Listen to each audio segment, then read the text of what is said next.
Bonjour à toutes et tous et bienvenue sur la chaîne de Gomme de Crayon. Alors je suis toujours dans mon idée cadeau de Noël, j'espère que le sujet vous intéresse et si vous le voulez bien nous allons parler aquarelle, achat aquarelle. Alors si vous voulez faire un cadeau pour un aquarelliste débutant ou confirmé, vous avez peut-être envie de lui acheter à cette personne une jolie boîte qui fait effectivement franchement envie. Alors la mienne ne fera pas envie parce que elle a de longues années derrière elle. Je m'en suis servi assez longtemps. Alors comme vous le savez déjà, je vous donne la couleur, c'est le cas de le dire, de mon propos, c'est que je ne suis pas vraiment godée, surtout dans certains cas. Donc je vais essayer d'en parler en même temps que je parle de petits achats de Noël. Donc c'est vrai qu'offrir une boîte d'aquarelle pour quelqu'un qui aime les aquarelles, c'est un super cadeau. Il existe de magnifiques boîtes donc avec des couleurs à l'intérieur qui font franchement envie. Alors pour être honnête, il est vrai aussi que ces très jolies boîtes aquarelles nous rappellent peut-être les boîtes à couleurs de notre enfance, hein, vous savez, les couleurs à l'eau, etc. Enfin, toujours est-il que c'est effectivement un objet qui fait vraiment envie. Alors pour moi, les godets sont utiles si on fait de petits formats, voire un petit peu un sujet illustration. Alors en théorie, j'ai un sujet pour samedi qui devrait être un sujet Noël, peut-être carte postale, enfin vous verrez si ça vous intéresse. Et là, je pense qu'on peut tout à fait sortir ces godets. Ou alors faire par exemple un petit sujet. Il est possible qu'à la fin de cette vidéo, je tente de faire une petite aquarelle avec ma boîte aquarelle pour vous donner un petit peu une idée de la chose. Alors le deuxième souci dans les boîtes aquarelles, c'est que le fournisseur impose. C'est logique, hein, puisque c'est un pack complet, impose ses couleurs. Alors si vraiment vous avez envie d'offrir ou de recevoir une de ces très jolies boîtes, quand même regardez la contenance, hein, qu'est-ce que vous avez comme godet, parce que souvent là par exemple dans cette boîte j'ai suivi longtemps les couleurs proposées et c'était bien entendu une erreur qui m'a longtemps empêché de réussir mes aquarelles. Alors je dois par exemple ici avoir un orange ou un jaune, non ici un jaune cambium donc qui est opaque, un orange cambium opaque, ici je ne sais plus ce que c'est comme jaune, un rouge cambium opaque, donc beaucoup d'opaque, enfin j'ai des couleurs qui ne permettent pas de réussir une aquarelle. Donc si vous avez envie d'une jolie boîte aquarelle avec des godets à l'intérieur, pensez quand même à regarder la qualité des godets qui doivent être quand même en priorité transparents et monopigmentaires. Je ne vais pas m'étaler là-dessus parce que vous allez dire elle finit par radoter. Donc voilà mon avis sur l'achat d'une boîte aquarelle. Alors après évidemment si on veut offrir des tubes d'aquarelle, enfin moi c'est ce que je préfère, c'est ce que je préconise, faut être honnête. Alors évidemment ça fait pas cadeau de Noël, hein. Vous allez recevoir un tas de tubes comme ça fait pas cadeau de Noël et pourtant c'est ce qui vous permettra de réussir vos aquarelles. Si jamais le sujet vous intéresse, je vous renvoie vers ma palette, j'essaierai de mettre le lien quelque part par là. Alors effectivement ça fait moins cadeau, mais pourquoi pas à ce moment là acheter une jolie trousse. D'ailleurs je vous renvoie vers les trousses que je propose sur ma boutique Redbubble. Donc pourquoi pas acheter une jolie trousse pour faire quelque chose d'un petit peu plus cadeau, un petit peu plus Noël, et de mettre quelques couleurs qui vous serviront, transparentes, monopigmentaires, etc. dans cette trousse. C'est mon idée. Ensuite, on peut ajouter une palette. Alors moi j'ai une grande palette, vous la connaissez je pense, je vous mettrai le lien mais je vous la remontre pas. Pourquoi pas joindre à cette trousse et à ces aquarelles une palette comme ça. Alors effectivement, on peut dire qu'elle ne fait pas cadeau étant donné qu'il y a quelque chose qui n'est vraiment pas cher. Je ne sais pas combien je l'ai payé, je ne sais même pas si je vous trouverai le lien. À mon avis ça vaut moins de 2 €. Alors effectivement ça fait peut-être moins Noël, mais pourquoi payer quelque chose de très très cher quand on peut avoir quelque chose d'utile à un prix moindre. Ma foi c'est mon avis sur la chose, donc ça pourrait faire partie du pack. Et bien entendu après il faut parler des pinceaux. Et là ça peut faire Noël. Si dans votre idée faire Noël, savoir quelque chose de cher, et bien ma foi, pourquoi pas un pinceau. Alors comme ça, donc c'est un pinceau en touffe naturelle. Alors je vous raconte pas à nouveau l'anecdote de mon achat, hein. Je pensais que j'ai pas tilté que c'était du poil naturel, mais c'est une autre histoire. Donc c'est un pinceau à la vis. il se gorge d'énormément d'eau, donc d'énormément d'aquarelle. On peut peindre avec lui de grandes surfaces, faire de très beaux lavis. Alors, si vous offrez un cadeau aquarelle à quelqu'un qui a déjà beaucoup de pinceaux, beaucoup de peinture, etc., évidemment, ça va être plus compliqué. Alors, je sais pas, moi, je sais qu'un pinceau, s'il est adapté et si j'en ai besoin, je suis toujours ravie. C'est toujours un cadeau qui fait plaisir. Maintenant, si vous avez l'intention d'offrir quelques cadeaux à quelqu'un qui débute, c'est un pinceau qui peut être utile. Et qui est utile. Maintenant, s'il n'a aucun pinceau, c'est pas celui que j'offrirai en premier. Voilà. Donc, on va faire la marche arrière, on va partir de ce qui est peut-être moins nécessaire à quelqu'un qui n'a pas du tout de pinceau. Donc, je le laisserai de côté. Ensuite, vous avez les broches. Les broches, j'en ai souvent parlé, je m'en sers pas tant que ça en vidéo, mais je m'en sers beaucoup. Ils sont vraiment très bien, ils sont en poil de chèvre. Il est vrai, avoir un petit coup de main pour s'en servir. Et ils ne valent pas cher du tout, je vous mettrai les liens, ceux-ci viennent d'Amazon. Et j'en suis vraiment hyper contente. Alors, on peut pas dire que c'est des faux Ron Ronson, parce qu'il n'a pas inventé la roue certainement. Ce sont des pinceaux brosses. Je crois que ceux-ci viennent d'une entreprise qui s'appelle Jackson, mais de toute façon je vous mettrai le lien. Ils ne valent pas cher, ils sont vraiment, que dirais-je, à part excellents. Alors encore une fois, la question est, est-ce que vous allez les offrir à quelqu'un qui a déjà des pinceaux? Donc à ce moment-là, ok, c'est un plus. Si vous voulez offrir des pinceaux à quelqu'un qui n'a pas de pinceau, je ne commencerai pas forcément par là, parce qu'il faut un petit coup de main, donc comme je disais, et si on n'a que ça, on peut être un petit peu ennuyé pour s'en servir.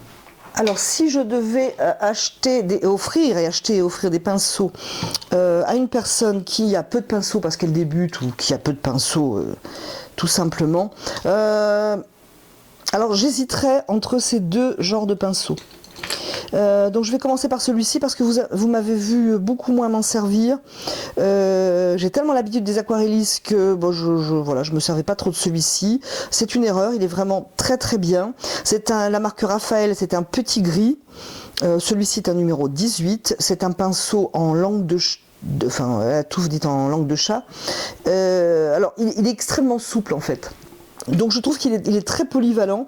On peut faire des lavis avec, on peut faire des aplats, on peut poser de la couleur, on peut faire des lignes. Donc je trouve qu'il est très très polyvalent et sa souplesse aussi est une qualité lorsqu'on a peu de pinceaux ou lorsqu'on débute.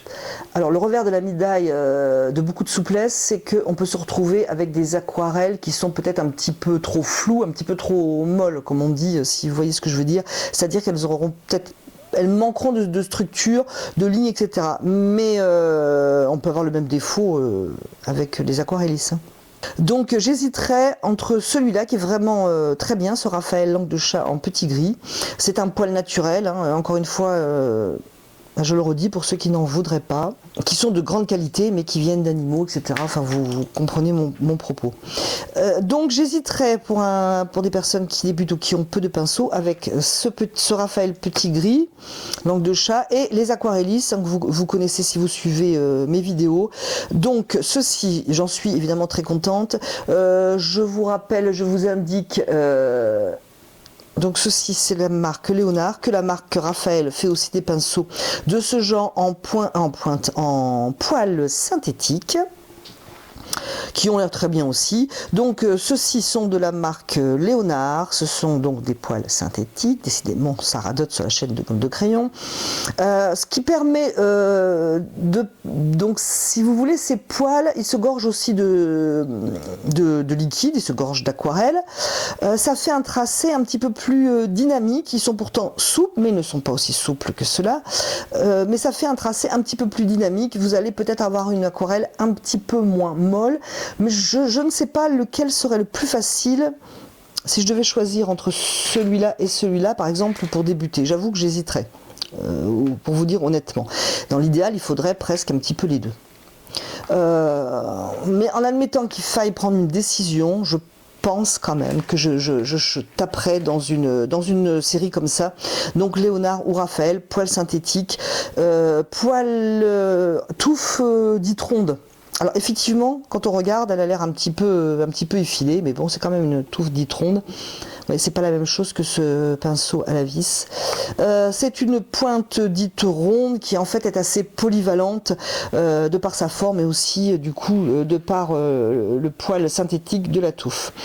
Alors si vous deviez à nouveau, hein, parce qu'on va pas acheter toute la série des aquarellis, mon avis sur la question, c'est le mien, il est peut-être pas celui de tout le monde.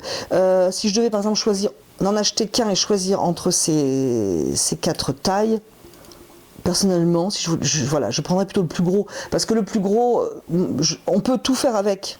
On peut même trincer petit et on va pas chipoter dans le détail, au moins on est tranquille. Donc je taperais plutôt moi dans un comme ça, à la limite un comme ça. Mais si je devais n'en acheter qu'un, voire deux, je ne prendrais certainement pas les plus petits, ils sont pour moi accessoires. Donc voilà, juste une petite précision quand même sur les tubes, parce qu'on m'a déjà demandé sur la marque, etc. Alors il y a certainement beaucoup de bonnes marques aquarelles.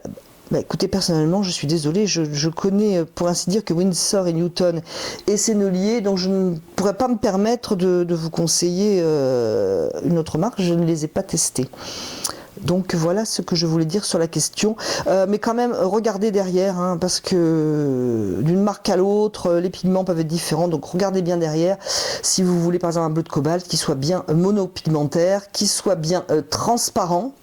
Hein, parce que je sais qu'il y a des marques qui proposent un cobalt qui n'est pas transparent. Alors, je n'ai pas compris le principe, hein, je ne suis pas chimiste, mais si vous voulez par exemple un bleu de cobalt, vous regardez bien derrière. Là par exemple c'est opaque, ce n'est pas un bleu de cobalt d'ailleurs, c'est un cendre bleu que j'avais acheté pour mélanger avec du blanc pour faire des petites touches très colorées. Donc vous regardez derrière, le carré doit être évidé, hein, il ne doit pas être noir ou même pas semi rempli. Là par exemple il est rempli, en plus il y a le haut de opaque. Écoutez, voilà ce que je voulais dire, j'espère que le sujet vous aura intéressé, et puis écoutez, si ça vous intéresse, je vais tenter de faire une petite aquarelle écoutez, avec mes godets pour voir. Alors bien entendu je vais faire une petite aquarelle, je vais pas faire une grande feuille, hein, ça c'est impossible. Je vais faire un petit sujet et je vais prendre pour cela du papier, vous savez, que j'ai coloré avec des feuilles. On va voir ce que ça donne. On va s'amuser un tout petit peu. Ça devrait rentrer. Écoutez, du coup, que je suis en godet et sur une petite feuille, je vais prendre un pinceau qui n'est pas si gros que ça. Évidemment, c'est comme je disais tout à l'heure, si vous voulez faire des grands formats et si vous voulez laisser aller la couleur, etc., avec des godets, vous comprendrez bien que ce n'est pas possible. Je vais imaginer que j'ai reçu cette boîte d'aquarelle comme un joli cadeau de Noël et je vais bien sûr prendre les couleurs qui sont proposées. Et je ne sais pas ce que c'est. Donc, qu'est-ce qui m'est proposé là? J'avais mis des petits papiers à l'époque où je me servais de ces aquarelles. C'est un rouge indien. Alors c'est souvent marqué le pigment dessous, mais là ça fait un petit peu longtemps. Donc c'est un rouge indien. Donc le rouge indien, personnellement, je m'en sers en mélange. Je ne m'en sers pas autrement. C'est une couleur qui pas vraiment qui granule, mais qui fait des petits pigments, en fait, des petits morceaux. Je ne sais pas comment on pourrait dire ça.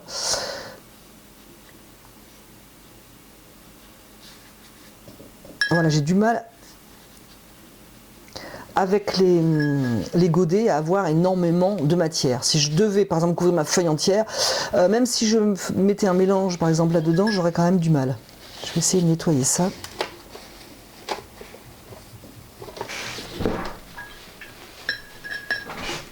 Alors c'est pareil, ces petits emplacements pour faire des mélanges sont super jolis, c'est de la porcelaine. Mais c'est pas l'idéal parce qu'évidemment on ne peut pas trop s'étaler. Je vais prendre cet orange de camdium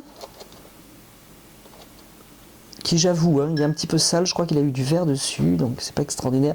Un petit peu de rouge de camdium qui va donc me faire quelque chose d'un petit peu opaque. Et puis je sais pas, je vais poser ça là. Alors je vais pas la rater cette aquarelle, histoire de me donner raison, hein. D'ailleurs je ne vais pas faire une œuvre d'art, c'est juste pour vous montrer que c'est pas si facile. Je vais quand même prendre le gros pinceau pour voir. Essayer donc de faire un peu plus de mélange. un peu plus rouge d'ailleurs.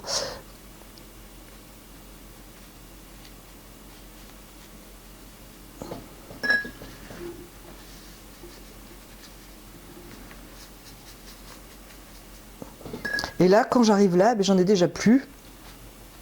Déjà que moi j'ai tendance à pas faire assez de mélange.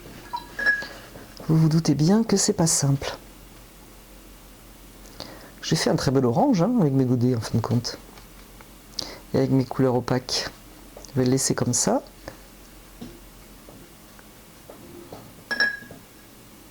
J'ai envie de laisser ça blanc. Donc je vais refaire mon jaune. Je ne sais pas ce que c'est comme jaune, je vais vous le dire. Gomme goutte. J'avoue que c'est une couleur que je ne fréquente pas, si je peux me permettre l'expression. Alors en fait là, voilà, sur ce tout petit format, honnêtement, je ne suis pas vraiment embêtée. Hein. Alors juste une indication, voilà, j'ai fait un mélange tout à l'heure qui ma foi fonctionnait pas trop mal. Hein. Malgré que ce sont des couleurs, là c'était une couleur opaque. Et du coup quand ça fonctionne pas trop mal, il vaut mieux pas revenir dedans parce que du coup je vais plomber un peu la couleur en fait. Je sais pas si je me fais bien comprendre. Malgré que c'était des couleurs opaques, j'avais quand même une jolie transparence, donc ça a fonctionné miraculeusement, il ne faut pas revenir dessus. Est-ce que vous voyez ici là, le rouge clair posé seul comme ça, c'est pas une couleur spécialement agréable. À l'image, je ne sais pas si ça se voit, mais dans la vraie vie, c'est pas extraordinaire. Qu'est-ce que je pourrais faire d'autre? Est-ce qu'on va essayer un vert? Alors celui-ci, c'est un vert Windsor. C'est bizarre, je crois. Ah oui, j'allais dire, c'est vraiment bizarre pour un vert Windsor. Non, j'ai fait une erreur à l'époque. C'est un vert émeraude. J'allais dire, il est bien vers les tubes pour un vert Windsor. Et je ne sais pas. Celui-ci, un Windsor. Celui-là, le Windsor vert. Et là, voyons voir.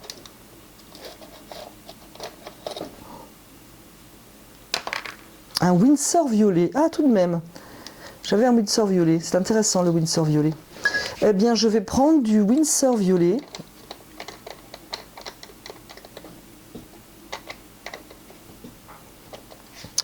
Ça sera pas mal avec mon orange, hein, pourquoi pas.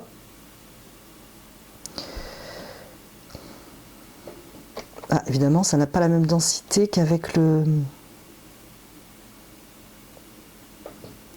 tube.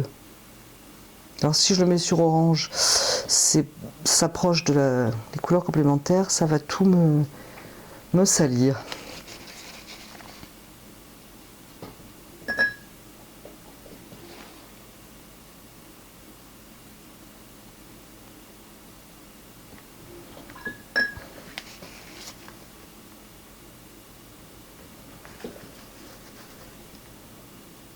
Franchement, ce rouge dans le petit coin, c'est pas une bonne idée en dehors de ça. Hop.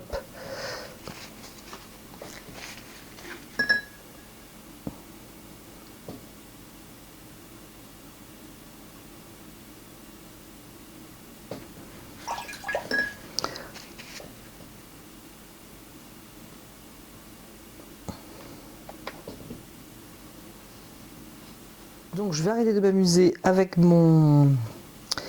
mes couleurs et ma palette, très jolie. Voilà ce que je voulais essayer. Je vais quand même essayer de joindre mes deux côtés là.